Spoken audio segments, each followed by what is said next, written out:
Many years ago, in a quiet little town in Northern California, at the town's only public high school, an odd, empty stillness would settle in the moment night fell.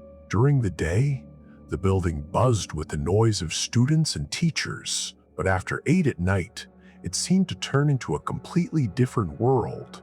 A middle-aged man worked there as the school's night custodian.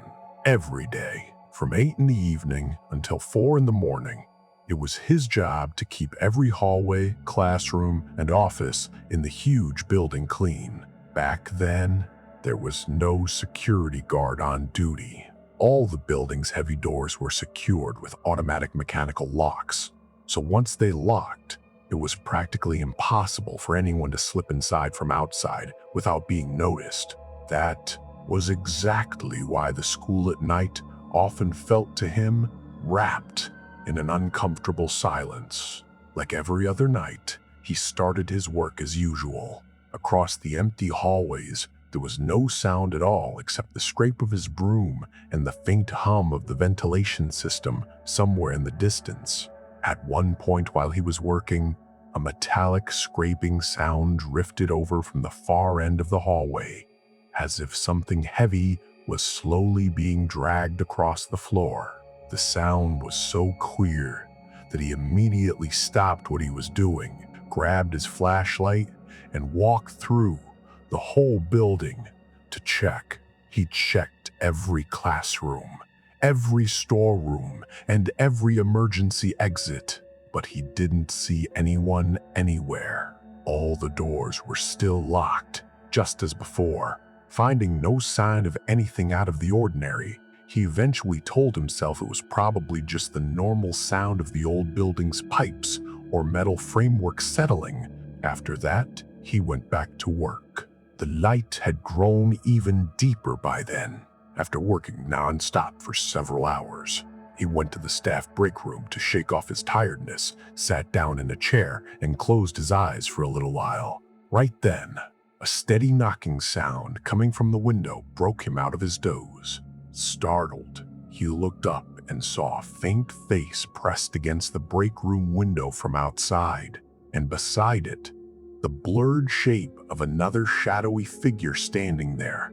The sight lasted only a few seconds. He jumped up quickly, went to the window, and the moment he shone his flashlight on the glass, the face that had seemed to float there like a reflection vanished instantly. He looked outside but couldn't see anyone. His chest was pounding with fear, but he tried to calm himself down by reminding himself of all his years on the job. He later insisted that the face hadn't felt like a reflection at all. Instead, it had felt like someone was staring in through the window from very close up. A little while later, he went down to the basement to fill his mop bucket with water. Right at that moment, slow, heavy footsteps drifted down from the hallway upstairs. The sound was steady, as if someone was walking slowly. For a few moments, he froze and just listened. The footsteps would stop and then start again, and he had the feeling that someone invisible was wandering around the hallway above him. He set down the bucket and carefully made his way toward the stairs. Standing at the foot of the stairs, he looked up and his whole body went cold. In a dark corner of the hallway, a stranger with half his body leaning out from behind the wall was watching him. He couldn't make out the man's face clearly, but he was certain their eyes had met for one instant. The moment the custodian moved, the man slipped back into the darkness of the hallway without making a sound. He didn't dare run upstairs and chase after him, because the whole thing happened so fast that within seconds the hallway was completely empty again. Gripped by overwhelming panic, he didn't stay inside the building for even one more moment. He rushed outside, got into his car, and called the police. Within a short time, the police arrived and searched the entire school building from top to bottom. They checked every classroom, every storeroom, the basement, the roof, and every possible hiding spot, but they didn't find anyone. What made it even stranger was that every mechanically locked door in the building was still fully locked from the inside, exactly as before. Later, the CCTV footage was reviewed as well. Nothing in that night's recording showed any sign of anyone entering or leaving the school, except the custodian himself. In the end, the police put it down to mental confusion or a false perception brought on by working alone for so many hours. But the man's own account was different. He insisted that on that night, he had seen someone with his own eyes, someone whose presence still has no logical explanation to this day. That unexplained terror still haunts him.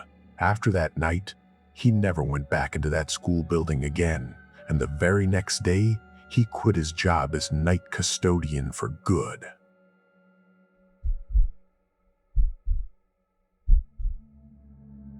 A small travel stop and gas station stood along a low-traffic highway in Wyoming about a decade ago.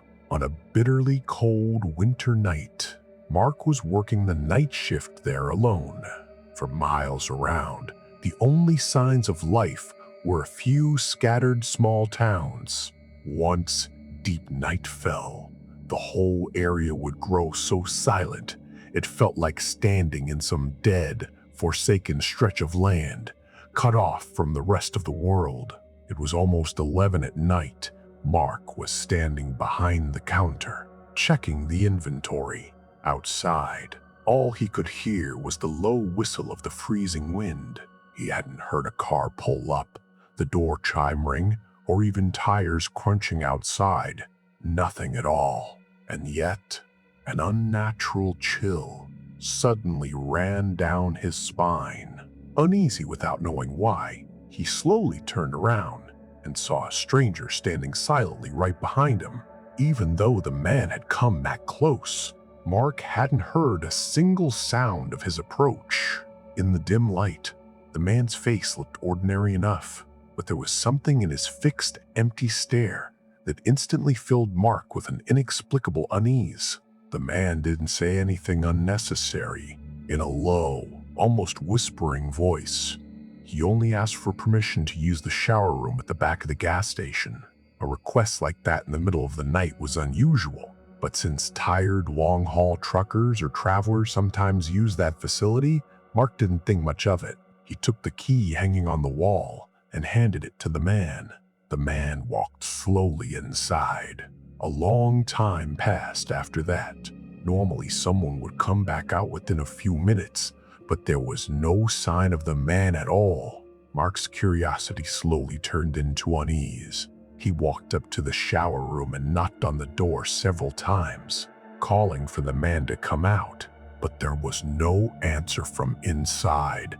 After calling out many times with no response, he slowly turned the door handle. Surprisingly, the door wasn't locked. As the door swung open a crack, he saw the man standing perfectly still in front of the mirror. He was staring at his own reflection so intensely, it was as if he weren't looking at his own face in the mirror at all, but at something else entirely. After Mark called out to him many more times, the man finally opened the door and stepped out. But without saying a single word, he walked slowly past Mark and out through the front door. Recalling the incident later, Mark claimed that the man hadn't blinked even once the entire time. Even though it seemed strange, Mark figured the man was probably just some mentally troubled drifter, so he didn't dwell on it any further that day. The next night, at almost the same time, another strange thing happened. Mark was outside cleaning up around the gas pumps. The howling of the strong, cold wind filled the air around him. Suddenly, glancing inside through the glass wall, he saw the same man from the night before walking down the inside corridor of the building, heading straight for the shower room. Seeing this, he froze on the spot. He hadn't heard any car pull up, and he hadn't even heard the door chime. Mark had no explanation for when the man had gotten inside or whether the man had slipped into the building unnoticed while Mark was busy outside. Swallowing his fear, Mark rushed inside. As he crossed the corridor and got close to the shower room, a sharp smell of chemicals hit his nose. The smell was so intense that his eyes immediately started to burn. He peered inside and froze in shock. Flames were burning on the shower room's cold concrete floor, and lighter fluid was splashed everywhere around it. Within seconds, the flames began spreading toward the walls. Seeing the flammable liquid spread all over the room, it struck Mark that it had probably been poured there deliberately to set the whole building on fire. Mark didn't waste another second. Panicked and not sure what to do, he grabbed the fire extinguisher. Seeing the fire spread fast, he also tried using water from a nearby bucket. He said later that after he threw the water on it, the flames seemed to spread even further instead of going out. Right at that moment, a loud bang hit the metal door from outside. The next instant, the door handle wouldn't budge. It felt like something heavy had been shoved against the door from outside to jam it shut. Smoke started filling the room fast. The heat from the fire was becoming unbearable, and breathing was getting harder by the second. As a last effort to save his life, he threw all his strength into pushing against the door. After a lot of shoving, the obstruction finally gave way, and he managed to force his way outside. But the moment he got outside and looked around, there was no trace of the mysterious man anywhere. All around him was nothing but darkness, icy wind, and silence. He never saw who had jammed the door shut either. Recalling the incident later, he believed that the mysterious man had something to do with it, but no evidence ever surfaced to back up that suspicion. Somehow, pulling himself together, Mark called the gas station owner first with shaking hands, then called emergency services. Police and firefighters arrived at the scene within a short time. He'd managed to bring most of the fire under control with the extinguisher, but the entire scene was still cordoned off for investigation. Police confirmed the presence of lighter fluid, but they couldn't recover any evidence from the scene that could identify the mysterious man. Investigators didn't find any clear leads from the security camera footage either. The investigation dragged on for a few weeks, but the case was ultimately left unsolved. That same night, Mark decided he would never go back to that travel stop again. He quit the job right away.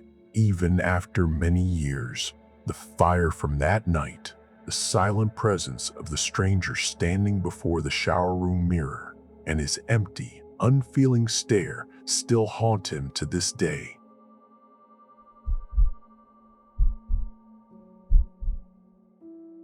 The incident happened a few years ago, on a winter night in a quiet suburb of Oregon. David worked there as a night security guard at a newly built luxury business plaza. The whole complex was made up of two large, multi-story corporate office buildings with an artificial lake in between. During the day, the place was full of activity, but as soon as night fell, everything around it turned unusually silent. The distant streetlights reflected off the surface of the lake, and in that quiet atmosphere, a kind of hidden unease seemed to spread across the whole place. It was around midnight. Like every other day, David was doing his regular patrol of the upper floors of the building. The only sound echoing down the hallway was the sound of his own boots. As he passed by a large glass window on the 5th floor, his eyes suddenly landed on the lake below. In the dim light, a shadowy figure that looked like a person was standing perfectly still at the edge of the lake. The figure's arms hung loosely at its sides, and it was staring at the water, as if it had been standing in that exact same position for a long time. No employee or visitor was supposed to be there at that hour of night. Since the situation felt off, David immediately decided to go down and check it out. In his rush to get downstairs, he never stopped to confirm whether the glass entrance door had locked all the way. With his flashlight in hand, he searched all around the lake for several minutes, but he couldn't find anyone. Aside from the rustle of leaves in the cold wind and the soft ripple of the water, there was no sign of anyone's presence nearby. In the end, he figured he must have been mistaken because of the play of light and shadow. With that thought in mind, he went back inside the building, walked into the security control room, and sat down with the door closed. But what he had no way of knowing was that, in the few minutes he had been outside, the stranger had slipped silently into the building through the door that hadn't fully locked and hidden himself in a dark corner of the hallway. The moment David stepped into the control room, the man emerged from his hiding spot and slowly began moving in that very direction. The moment David looked at the main CCTV monitor in the control room, his blood ran cold. The screen showed, clear as day, a stranger standing silently right outside the security room door. There was no expression at all on the man's face. He was staring fixedly at the door, as if he knew for certain that someone was inside. In an instant, David's heart lurched. Realizing how serious the situation was, he immediately called 911 and gave his location in a low whisper. On hearing about a possible armed intruder, the duty officer ordered patrol units to reach the plaza silently, without sirens, and surround the building. The next 4 minutes felt to David like 4 hours. On the CCTV monitor, the man never moved, not even for a moment. He just stood there in silence, as if he was studying whatever was happening inside. David kept a safe distance from the door and did nothing but stare at the monitor. After a few minutes, the man slowly reached for the door handle and began to turn it. At that exact moment, the police officers who had already taken up positions outside rushed in and surrounded him from every side before the door could even open. Everything happened so fast that the man never had a single chance to run. After the man was taken into custody, a heavy metal hammer was found inside his coat. He looked to be in his 40s, but he stayed almost completely silent through the entire interrogation.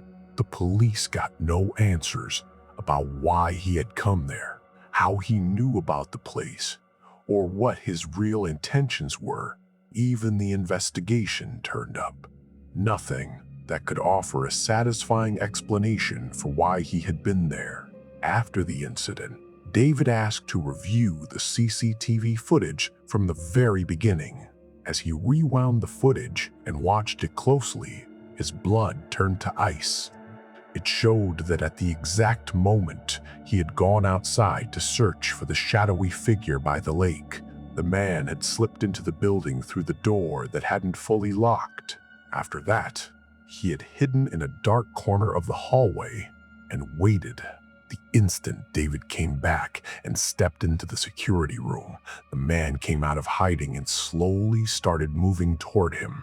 In other words, that mysterious figure he had spotted outside the window had drawn David out of the building for a few minutes, and the stranger had used that small window of opportunity. After that night, David never went back to working night shifts again. He later told people he knew that ever since that night, whenever there was a long stretch of silence on the other side of a closed door, an unexplainable unease would start creeping over him. Even after all these years, no one ever learned what that silent stranger standing outside the security room door had really wanted. And that unanswered question is still the one that haunts him every time deep night falls.